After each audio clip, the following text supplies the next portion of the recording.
When are we getting one on the greatest Sith Lord, Darth Bane? I actually made a Darth Bane video quite a while ago, but I only did the canon version, so let's kind of redo that whole thing. Now, in canon, we have a limited amount. We know he was active around about 1,000 years ago, and the Jedi took advantage of the Sith's infighting and wiped them all out, and Darth Bane was its sole survivor. As he recognized that the infighting was a weakness of the Sith, he developed the Rule of Two, where only one master and one apprentice can exist at one time, no more, no less. This was to ensure the survival of the religion and to limit the infighting. Plus, the advantage of when the apprentice then turns the master through the ages, they would get more powerful and more cunning as time went on. The new Sith doctrine would start when Bane took on his first apprentice, Darth Zana. Once Darth Zana had learnt all that they know, they went ahead and killed Darth Bane. Bane was then buried on Moraband, the Sith homeworld. Moving on to the legend side of things, we do get a lot more information and some of them do differ. For starters, he hailed from the planet Apatros, and before his title of Sith Lord, his name was Dessel. He was regularly abused by his father, who often called him Bane, a nickname derived from the bane of his existence phrase. And that of course is where he got his Sith Lord name from. When he reached the age of 16, he started to work in the mines alongside his father. By the time he reached the age of 18, he was sick and tired of his father's abuse. So he challenges him to a fight, Dessel loses, and that night Dessel imagined a large hand around his father's heart and squeezing it. The next morning it was discovered that his father had died, and Dessel hadn't realised that he used the Force, gave in to his hate, and killed his own father. Some time passes and he ends up getting into a fight with a Republic soldier and ends up killing him over a game of sabacc. To avoid capture and imprisonment, his friend smuggles him off-world where he goes and joins the Sith. He went and joined the Brotherhood of Darkness as a soldier in the new Sith Wars, and his impressive combat skills and intelligence had him flying through the ranks. During one of these battles, he was discovered by a Sith Lord that he was Force sensitive, so he was sent to Korriban to learn the ways of the dark side at the Sith Academy. During his training, he was notably gifted in combat, and he took his time learning the ancient history of the Sith. He was discouraged in learning the ancient Sith ways based on their infighting, but Bane had formulated his own views on the matter, believing that the current Sith Lords that weren't wielding a Darth title were nothing but pretenders, and he thought them to be much weaker. Time passes, and when he is elevated to Dark Lord of the Sith, he kills one of the Academy's most skilled students. He denounces the Brotherhood of Darkness and takes the title of Darth for himself. He then ventures off into the unknown regions, hoping to learn more about the dark side. During his travels, he locates a Sith holocron that was created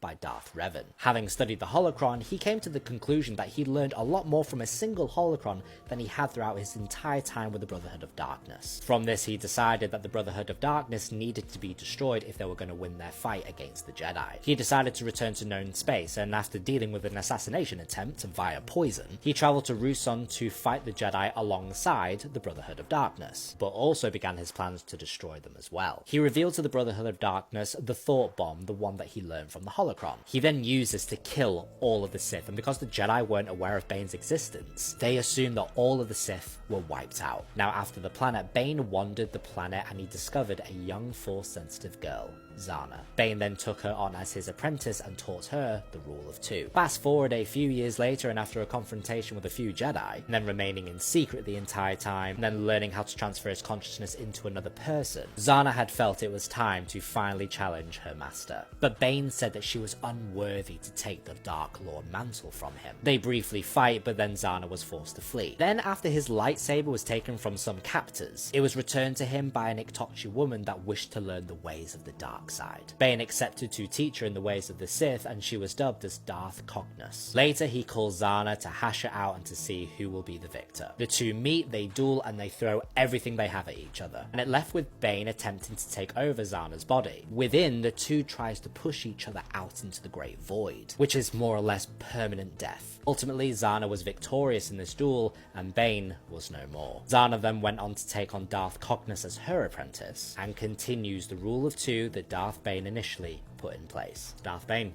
how about?